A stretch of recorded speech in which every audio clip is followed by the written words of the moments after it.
जे पुणे महापालिका गेल्या 5 वर्षापासून 11 डिसेंबर हा पादचारी दिन साजरा करत आहे, त्याच्या मागचा उद्देशच असा आहे की गेल्या 5 वर्षापूर्वी काही एक धोरण ठरवलेलं होतं की पदपथ जे आहेत ते अतिक्रमणमुक्त राहिले पाहिजेत, पदपथ हे चालण्याकरता सुस्थितीत असले पाहिजे.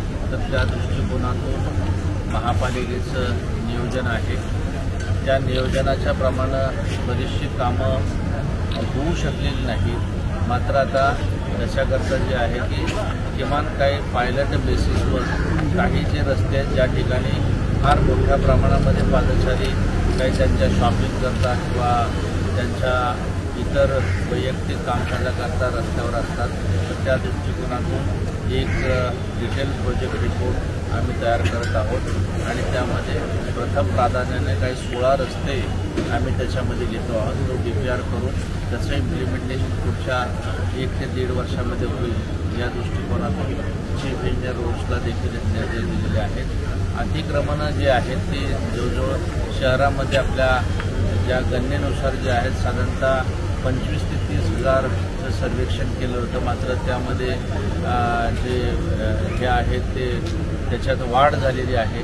त्याचं आता महापालिका स्थापन झाल्यानंतर त्याच्यामध्ये टाऊन वेंडिंग कमिटीच्या माध्यमातून जे नो हॉकर झोन अशा करता जो आहे तो प्रकार कारण का वाढलेली संख्या लक्षात घेता आणि अनधिकृतरित्या आहेत त्याकरता देखील महापालिका कारवाई करणार आहे.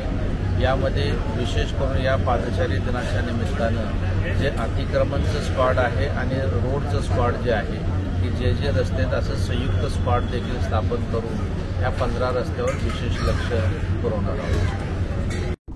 मित्रांनो, आमचा हा व्हिडिओ शेवटपर्यंत बघितल्याबद्दल धन्यवाद. तुम्हाला हा व्हिडिओ कसा वाटला हे खाली कमेंट बॉक्समध्ये आम्हाला नक्की कळवा. धन्यवाद. If you like the video, do like, comment, share and subscribe.